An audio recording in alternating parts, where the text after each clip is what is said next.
ప్రతిపక్ష పార్టీగా మనం ఉంటున్నటువంటి సందర్భంలో మరి ఈ ఎమ్మెల్సీని మరి రాజశేఖర్ గారు వైఎస్ఆర్ కాంగ్రెస్ పార్టీ తరఫున ఈ ప్రభుత్వం రెడ్ బుక్ పేరుతో చేస్తున్నటువంటి పాపాలని మాయ మాటలు చెప్పి అబద్ధపు హామీలతో మోసం చేసి అధికారంలోకి వచ్చి ప్రజల్ని మోసం చేస్తున్నటువంటి విధానాన్ని వైఎస్ఆర్ కాంగ్రెస్ పార్టీ ఎమ్మెల్సీగా మరి రాజశేఖర్ గారు మరి శాసన మండలిలో గొంతెత్తి ఈ ప్రభుత్వాన్ని ప్రశ్నించుంటే మరి రాజశేఖర్ గారి గౌరవం ఎంత పెరుగుండేది అనేది ఒక్కసారి వారినే నేను ఆలోచించనేయమని అడుగుతున్నాను. మరి ఈ రోజున మరి రాజశేఖర్ గారు ఎమ్మెల్సీకి రాజీనామా చేయడం అంటే ఒకవేళ ఇది యాక్సెప్ట్ అయితే ఈ ఎమ్మెల్సీ వైఎస్ఆర్ కాంగ్రెస్ పార్టీకి సంబంధించినటువంటి ఈ ఎమ్మెల్సీ పదవి అనేది టీడీపీకి వెళుతుంది కదా. వైఎస్ఆర్ కాంగ్రెస్ పార్టీ ఎంతో నమ్మకంతో మీ మీద ఉన్నటువంటి అపారమైనటువంటి గౌరవంతో మా నాయకుడు జగన్మోహన్ రెడ్డి గారు మీకు ఇచ్చినటువంటి ఎమ్మెల్సీని మీరు ఈరోజు రాజీనామా చేస్తే అది టీడీపీ అకౌంట్లోకి వెళుతుంది. ఈరోజు మనకు నంబర్స్ లేవు, వెరీ అన్ఫార్చునేట్, మనకు బలం లేదు. సో కాబట్టి అది తిరిగి మనకు రిటైన్ అవ్వదు. సో కాబట్టి అది టీడీపీ ఖాతాలోకి వెళుతుంది.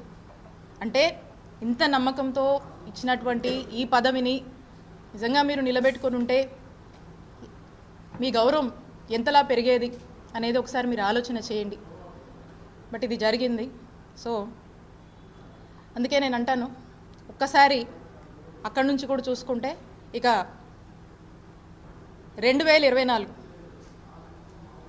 2024 గురించి వారు మాట్లాడుతూ ఉన్నారు.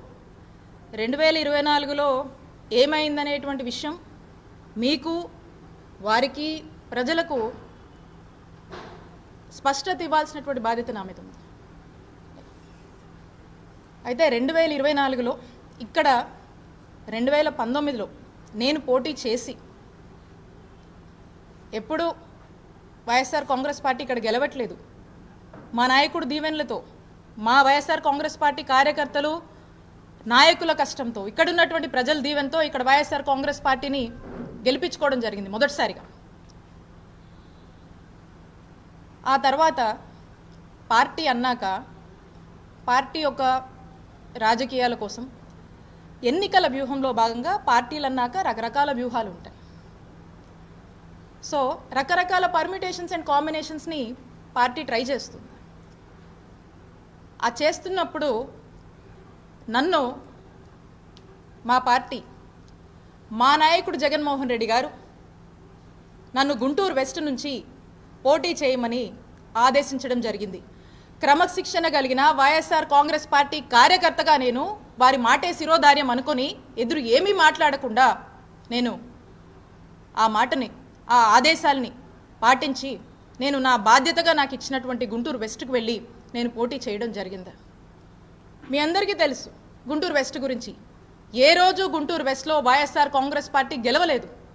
వరుసగా మనం ఓడిపోతూ వస్తున్నాము. ఇక్కడ కూడా వరుసగా మనం ఓడిపోతూ వస్తే ఇక్కడ ఒక గెలుపు బావుటాన్ని మనం ఇక్కడ ఎగరేసాం. అక్కడ కూడా గుంటూరు వెస్ట్ని ఎలాగైనా సరే పార్టీని స్ట్రెంగ్తెన్ చేయాలి, అక్కడ కూడా మనం గెలుపు కైవసం చేసుకోవాలనే ఒక ఆలోచనతో పార్టీ ఏదైతే ఆదేశించిందో ఆ యొక్క బాధ్యత మీద నేను గుంటూరు వెస్ట్కి నేను వెళ్ళి పోటీ చేయడం జరిగింది. ఇక్కడ నా మనసులో బాధ అనిపిస్తూ ఉండేది. ఎందుకంటే నా నియోజకవర్గం, మా నియోజకవర్గం చిల్లూరుపేట, ఇక్కడున్నటువంటి మా నాయకులు, ఇక్కడున్నటువంటి మా కార్యకర్తలు, ఇక్కడ నన్ను దీవించినటువంటి ప్రజల్ని, నా సొంత నియోజకవర్గాన్ని వదిలి నేను వెళ్ళాల్సి వస్తుంది అనేటువంటి బాధ నాలో ఉన్నప్పటికీ నేను మా నాయకుడు మాటే శిరోధారంగా భావించాను కాబట్టి నేను అక్కడికి వెళ్ళి పోటీ చేయడం జరిగింది. అయితే ఇన్ జనరల్గా మనం అనుకుంటూ ఉంటాం కదా, ఏదైనా మంచి జరిగితే మన అదృష్టమని, అలా ఉంటే ఏదో మన దురదృష్టమని. అయితే ఇక్కడ మీ అందరినీ కూడా వదిలి వెళ్ళాల్సి వచ్చినప్పుడు, మీ అందరి గురించి నేను ఆలోచించినప్పుడు, నా సొంత నియోజకవర్గం అని నా మనసుకు బాధ అనిపించినప్పుడు, ఇది నేను ఎవరిని అనట్లేదండి, ఇది కేవలం నా దురదృష్టం అనుకున్నాను. నేను నా బ్యాడ్లకు అనుకున్నా, ఏదో మిస్ఫార్చ్యూన్ అనుకున్నా. అయినా మా నాయకుడు జగనన్న మాటే నాకు వేదంగా నేను భావించి నేను అక్కడికి వెళ్ళి పోటీ చేయడం జరిగింది. పదే పదే రాజశేఖర్ గారు అంటున్నారు అన్ని వేలతో ఓడిపోయింది, ఇన్ని వేలతో ఓడిపోయిందని. గెలుపు ఓటముల గురించి మీరు మాట్లాడుతున్నారా రాజశేఖర్ గారు? చెప్పండి. అయితే గెలుపు ఓటం అనేది సహజం. నేను గర్వంగా చెప్తా ఉన్నా, మేము 2019లో అధికారంలోకి వచ్చాక మంచి చేసి మేము ఓడిపోయాం, ప్రజలకు మంచి చేసి మేము ఓడిపోయాం. టెక్నికల్గా మాట్లాడితే రకరకాల కారణాలు ఉన్నాయి, అదో ఇదో ఏదో అని మనం అనొచ్చు. బట్ ఎవిడెన్సెస్ లేవు కాబట్టి నేను అది చెప్పలేను. కాబట్టి మంచి చేసి మేము ఓడిపోయామని మేము గర్వంగానే చెప్పుకుంటాం. ఆ తర్వాత మా నాయకుడు జగన్మోహన్ రెడ్డి గారు మళ్ళా మాట్లాడి మళ్ళా తిరిగి నా సొంత నియోజకవర్గానికి, మా చిలకలూరుపేట నియోజకవర్గానికి నన్ను పంపిస్తున్నానని ఆదేశాలు ఇవ్వడం జరిగింది. నేను మా నాయకుడు ఆ రోజు చెప్పిన మాట నేను కాదనలేదు, ఈరోజు చెప్పినటువంటి మాటలకు కూడా కట్టుబడి నేను నా నియోజకవర్గానికి వస్తున్నందుకు నేను సంతోషించాను. ఇక్కడ ప్రజలకి, ఇక్కడ ఉన్నటువంటి మా నాయకుల్ని, ఇక్కడ ఉన్నటువంటి మా కార్యకర్తల్ని రిప్రజెంట్ చేస్తున్నందుకు చేసే అవకాశం నాకు దొరికినందుకు నా అదృష్టంగా భావిస్తాను.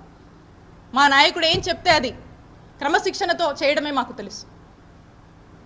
ఇక్కడ ఉన్నటువంటి నేను బాధ్యతలు తీసుకోవడం జరిగింది. ఎందుకు అని అడుగుతున్నారు కాబట్టి నేను మీ ద్వారా ప్రజలకు, వారికి నేను స్పష్టతనివ్వాలనుకున్నాను.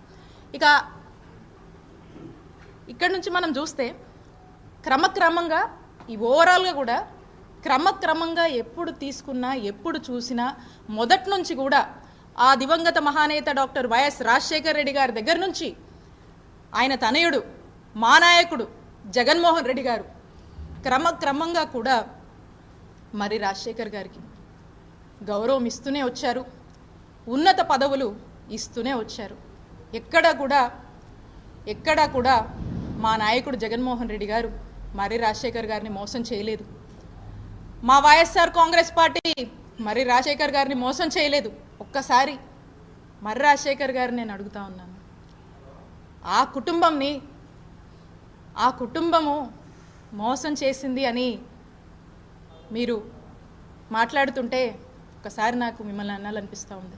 ఒకసారి ఆత్మవిమర్శ చేసుకోండి. ఆ కుటుంబం మీకోసం ఎంత నిలబడింది, మీ ఎలాంటి పరిస్థితుల్లోనే ఎలా నిలబడింది, పార్టీ కష్టాల్లో ఉన్నా, ఎలాంటి పరిస్థితుల్లో ఉన్నా మీకు మాత్రం ఒక మెట్టు గౌరవం పెంచిందే తప్ప ఎప్పుడు కూడా మీ గౌరవానికి ఎప్పుడు కూడా తగ్గింపు అనేది లేదు. పార్టీ మీకు ఎప్పుడు మంచి చేసింది, మిమ్మల్ని ఉన్నతమైన పదవుల్లోనే ఉంచిందని తెలియజేస్తూ ఉన్నాను.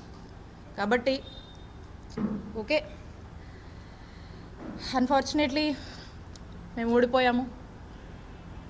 ఈ పరిస్థితుల్లో మరెందుకో ఇక్కడ ఇచ్చినటువంటి గౌరవం కన్నా మించి, గౌరవం కన్నా బెటర్గా అక్కడ గౌరవం వారికి దక్కుతుందనేటువంటి ఒక హోప్తో, ఒక ఆలోచనతో ఏదైతే మరి రాజశేఖర్ గారు ఆ పార్టీకి వెళ్ళాలని ఆలోచన చేస్తున్నారో, కాబట్టి వారికి నేను ఖచ్చితంగా మీ హోప్కి తగ్గట్టు ఇక్కడికన్నా మించినటువంటి గౌరవం మీకు అక్కడ కూడా దక్కాలని మనస్ఫూర్తిగా కోరుకుంటూ ఆల్ ది బెస్ట్ తెలియజేస్తున్నాను.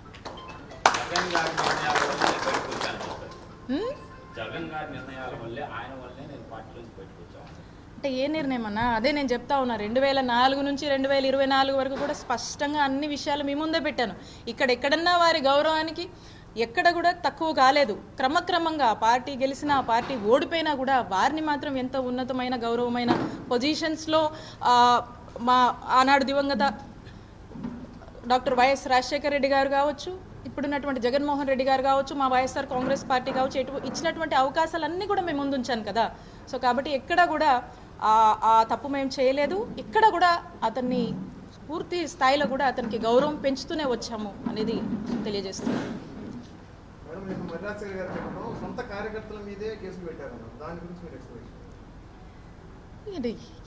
ఇప్పుడు కాదు, ఇక ఇక ఒక ఆలోచన మారింది కాబట్టి, ఇంకో ఆలోచన వారిలో వచ్చింది కాబట్టి ఇక న్యాచురల్గా ఏదో ఒకటి అంటూ ఉంటారు. దాంట్లో భాగంగానే బహుశా అని ఉంటారని నేను అనుకుంటున్నాను.